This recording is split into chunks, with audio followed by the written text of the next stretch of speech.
Live and direct, live and I take no jive. Legalize it. I mean, how much can a koala bear? Koala bear, koala bear.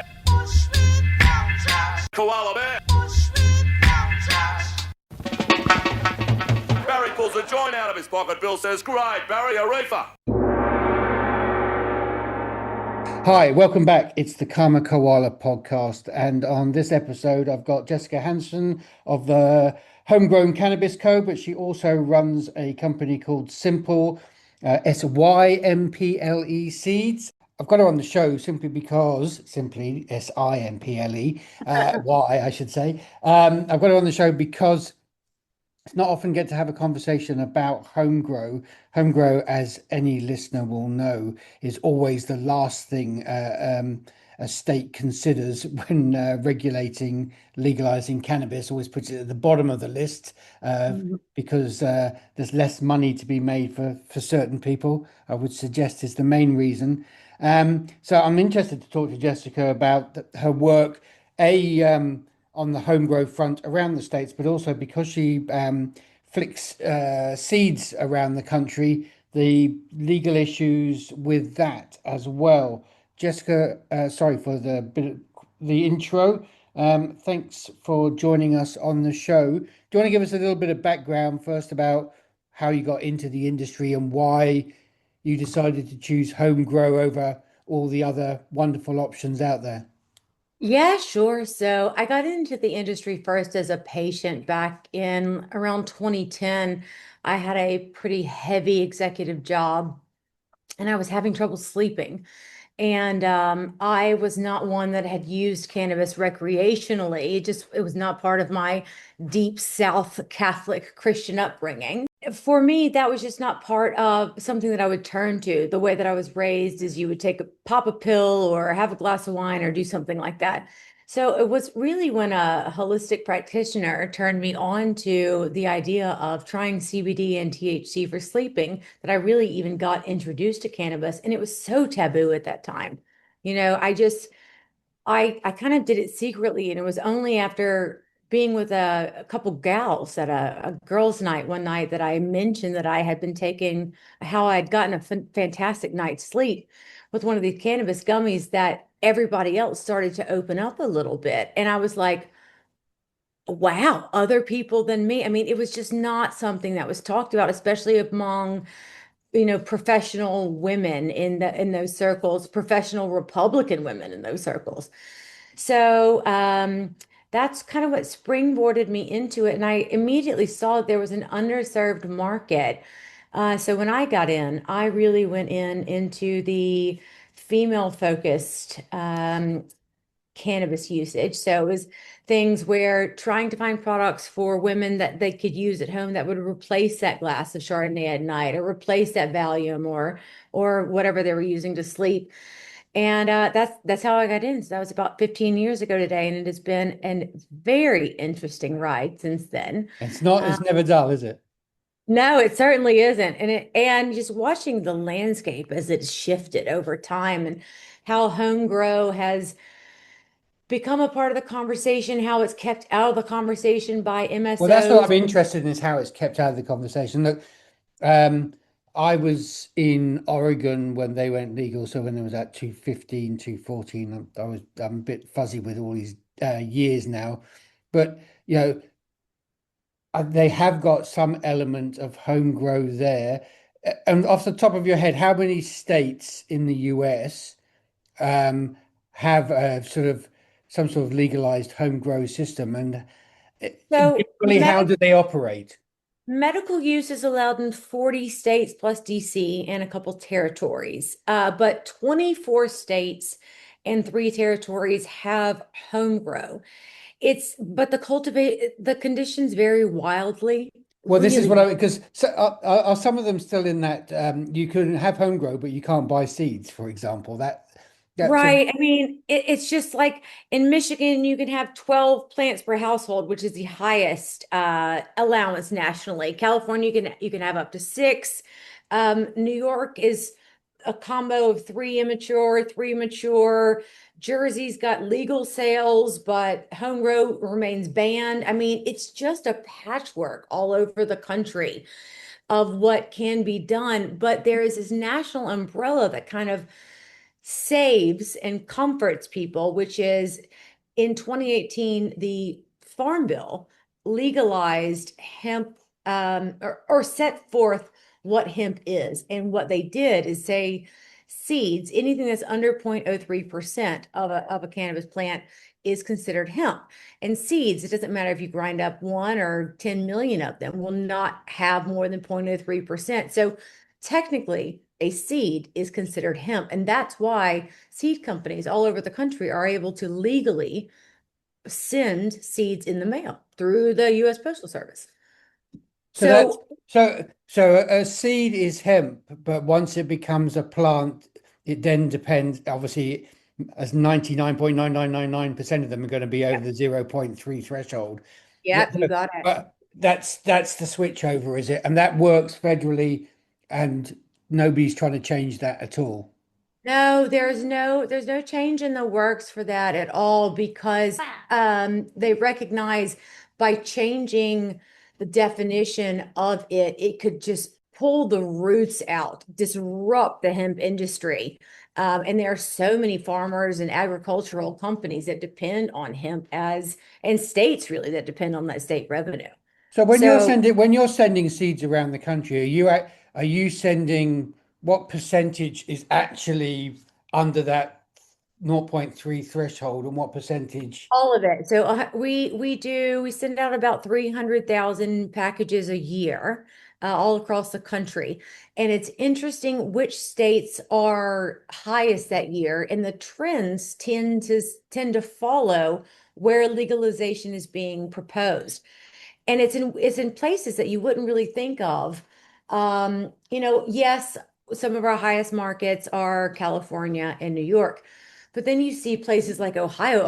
Ohio, the small little town, the small little place in Ohio has got as many orders as California, and you're like, And wow. I presume Texas isn't low on the list either. Well, no, what's really interesting about that, because there have been some legal moves there that would legalize home possession and locked up home storage of cannabis that has some opposition. And Texas is interesting because there's all these forces behind that are at play, and a lot of them are really the MSOs that are out there. The same Yeah. people that write the adult legalization bills are the same people who are behind the scenes trying to not make it grow at home.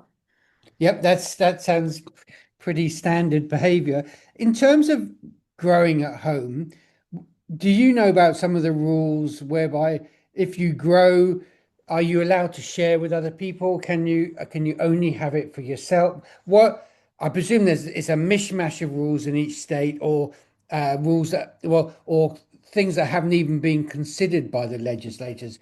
Can you give us a little bit of insight on that? Yeah, I mean, what you're going to see is a real true regulatory patchwork. Because many politicians still treat home grow like it's like meth in a bathtub, they don't seem to differentiate between what the actual product could be and an actual drug. I mean, they hype it up with children might get into it, or there's fire hazards. And there have been some hyping up of fears that one closet grow could undercut a whole legal market, and all these kind of things. The priority isn't there to talk about it because home grow doesn't generate tax revenue, Well, it better right? say it doesn't. Well, it doesn't generate revenue for anybody. It allows people to get on with their lives, doesn't it? It's democratization of the actual plant, right? Yeah. So, I mean, legislators care about sales tax, excise tax, and licensing fees and all these kind of things. If it doesn't fill the state's wallet, it doesn't make the legislative calendar. So, for them, home grow has kind of been allowed to flourish in places where people are starting to get more confidence. Now, as the years have rolled past and the Farm Bill has been adopted and then restated by the DEA and accepted by, the post office, allowing people to actually receive the seeds in the mail, as these things have gone forward, people are now more confident about being able to grow at home and buy these things, and they're not as wary about um, how they're going to get them. Are they going to be on some targeted list or something? It's so much different. I mean, I've been in this game for a long time. It is so much different. Just the past decade, watching how it was. I mean, it used to be just European breeders sm smuggling, really, for lack of a better word, smuggling in seeds in like envelopes or inside books or CD cases or toy stuff that they send in, and half of it was intercepted, and things got really shifty during COVID. So what I think happened is when companies like mine brought in the real true Amazon-like professionalization of seed shipping, which is we have essentially what's an Amazon warehouse for seeds. We've Yeah. got 400 strains with breeders from all over, and we have European breeders, we have American breeders, and by the way, American breeders are dominating what the interest lists are these days. Just it's 100% American grown. The what these American producers are doing is crazy. Really, they're just going leaps and bounds. But you can now get things with trusted provenance of the seeds. You can get shipping tracking. You're getting grow guides. You're getting real information about how to do this just the way that you would if you were joining any other. Are we seeing the development of an industry that's gone beyond the small hydroponic shop round down the other end of the high street, or out in the light industrial centre and businesses like yours? So does that mean more money comes into the business, and by default, because of that, it gets a little bit more political power, and you can get more reality on what home grow can be? Well, the thing is there's a delicate balance, right? Because it's also perception. These lawmakers are just not swayed by the people, the advocates who are out there, the people they considered fringe or hippy dippy or any of those things. That's the same story for the last 50 years, isn't it? I mean, they are willing to make some concessions because really a politician's job, in my opinion, and I could, again, this is just my opinion, a politician's job is just to be reelected. And so he's going to do whatever is going to get the most groundswell for him or her to be able to have that seat again. So no one's really going to take on things that they don't think are a massive cry for or cry against. But you've got all this money pouring in from MSOs that are like, well, this growing at home could disrupt. We put all this money into licensure and doing our own stuff. They're just not even competing for the same type of customer, really. The customer that's growing at home is just not going to be the guy that's going in to buy the dankest 38%. Exactly right. Exactly right. No, they're not going into those shops in the industrial center. They're not going in for a quick vape pen. And I'll tell you, my father is a great example. My father's in his 70s. He's retired. I sent him some seeds, and it was really just a way for him to just check out, be involved in what his daughter was doing. Yeah, because And I mean, just growing a plant. I mean, if he doesn't like it, he can rip it out and throw it away, can't he? yeah, he got super into it. And he's like, now he's like the guy on the cul-de-sac that has the stuff, and you can still go. There's this proliferation of these beautiful beverages that you can go have, or vape pens, or all these lovely things you can have to have a quick fix or a quick hit. But that's not why the homegrown market is proliferating. The homegrown market is proliferating because people enjoy the Well, it's the hands-on. same reason somebody's growing lettuces or tomatoes or flowers Right. in their garden is because they want to, they want to create something, but also have it know that when they consume it, it's out of the industrial process. Yeah, I mean, there are some states like California. You asked about sharing. California, you can grow and share flour. I think California is up to an ounce. Colorado, Massachusetts are up to an ounce. Michigan's 2.5 ounces, I think. New That's York's more than, even that should be more than enough, shouldn't it? right. And then you can share immature plants and clones here and there. Gifting is legal. Selling without a license is felony. So, I mean, the laws are just you're constantly walking where this little snake tightrope is drawn, and as long as you're kind of navigating whatever nonsense has been put out that day, you're okay. So I think maybe I should put out a guide to to Well, I mean, to no, you should because I mean, it's funny because in the 70s and into the early 80s, there were all these sorts of guides where Mhm. it advised you how to do what legally, oh no, knowing that everything was illegal, but where to source stuff. And bizarrely, 50 years later, that information doesn't actually exist at all. I mean, it's almost impossible to find. Yeah, you've given me a really good idea. Maybe that's something that I could compile together, because what we are really heavy on in at my company is data, right? Because not only do we, and we've got 10 of the biggest brands in the world that we fulfill for. So my job is to, we have a huge warehouse that looks kind of like an Amazon center of all these different strains and seeds, and we ship out orders for all these different breeders and companies.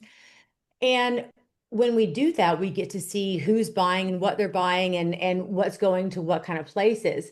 And it gives us some real good instant feedback about what's selling and what's not Well, and yeah, I what's, would have thought demographics is really interesting in this market oh because, yeah. you know, it really decides, it tells you, the type of people who are doing it and why they're doing it. And I would suggest a lot of them actually have spare income and are therefore available to be involved and excuse the pun, grow in that market. Well, I mean, so you would, it's about probably what I would think most people think, that the age is going to be 35 to Well, 55. people who are patient, so therefore older. But what's really growing is 55 plus. And so Yeah. that's medical users and retirees. They're using it for chronic pain and arthritis and cancer and things. The younger segment of the population, the 18 to 34s, they're more price motivated and experimental. So a lot of them are trying to get seeds to mix them and put them Yeah, together and and then they want all that sort of chemistry kit to go with it as well, don't they? yeah, right. They're doing the experimentation. Like the guys like my dad in his 70s, the same strains, and we fulfill for the majority of the industry, the big players. And I will tell you, the same strains that were popular in 75 are still popular. Yeah, well, I And mean, I just spent some time down in South Africa putting on a conference down there, and we did a couple of farms. And the most interesting strains are the land races yeah, and the older strains. I'm sorry, I'm sure I'm like, I'm only 60, but I'm sure I'm like most 75-year-old Americans, is that I don't want double berry, strawberry, kiwi yeah. fruit. But No, I don't. I don't want that. Yeah, And I also don't want something that's going to get me so high that I yeah, can't function, right? And exactly. there are some cool things coming out there. We're working with a clone company that's doing the neatest thing. I don't know if they've released it yet, so I won't say their name, but they've brought in a neuroscientist to map the cannabinoid receptors in your brain so you could actually get specific strains that work for what you've got going on. I mean, there are some cutting edge things going up, but that makes sense because many high income earners are consumers now. High income people are growing because they want to have quality and control over what they're getting, and they don't want it to be mass produced. They don't want it to be, they want it to be specialized. Whereas the majority of low income earners that are growing, they're growing out of necessity, right? They're growing because, especially in states where dispensary prices are high And or taxes are high, as we've just seen this week. taxes are high, Maryland's just gone up, California's just gone up, everybody's just going up. or the medical programs are restrictive, Yeah. those consumers are growing out of necessity, right? So, but you look, rural areas tend to have more space and tolerance for things. And that's where you see a lot of people that are willing to take a chance because nobody's coming by and seeing what's going on. But Above all, highest home grow rates across the country, Michigan, Oregon, Maine, California, and Colorado, every single time. Do you see an inexorable upward swing in home grow in the US, whether the legislators and the regulators want it or not? The cat is out of the bag, so to speak. I think you've really nailed it, Sean. The cat is out of the bag. And realistically, you're talking about the absolute heart of America. You can't tell me what the hell I can do in my yard. Like there is, I'm talking to you right now from my house in Wales. I spend half my time in the UK. The restrictions that the British people put up with are bananas to me. As an American, I am absolutely aghast at the like nanny stateism. And I did not consider myself uber patriotic before I bought my house in Wales. And I don't think I would consider myself or see myself as an uber patriotic person. I didn't realize how much of the freedom of being an American is just being an American. Do not tell me what the hell I can do in my house. And so there there is this sense of don't step on me, don't tread on me, and fuck off kind of situation in the US. Whereas, I But mean, it's funny though, but being British, of course, I know full well. We might, we know there's all these rules, but we don't talk about it. You just quietly ignore it and do exactly the same thing. It's just the British way of dealing with it with the same issue. yeah, that's true. It's just so interesting the diversity of the people that grow. I mean, home growers, a long time ago, you would have thought about a guy that grows pot as a stoner in a basement, right? But today's grower is just as likely to be a veteran with PTSD or a mom making high CBD oil for her kid.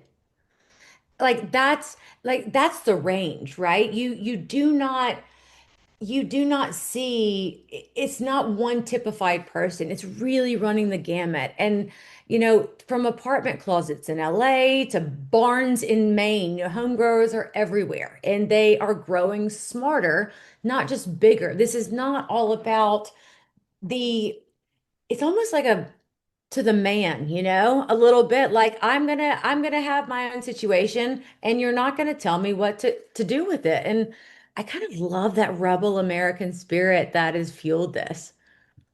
Yes, well, I mean, that's true. I mean, I was in Oregon for, I say, quite a few years, and I mean, my next door neighbor's back garden, I had a few. I mean, they were being very generous with the with the amount they're growing. And are you seeing a lot of other businesses, not exactly like yours, but similar now coming on stream because of the growth in the market? Yes, you know what I'm seeing huge influx in because we are a fulfillment center for all things in the alternative space. What's booming right now is shrooms, just crushing. You're in Wales right now. It's the land of the shroom. Right.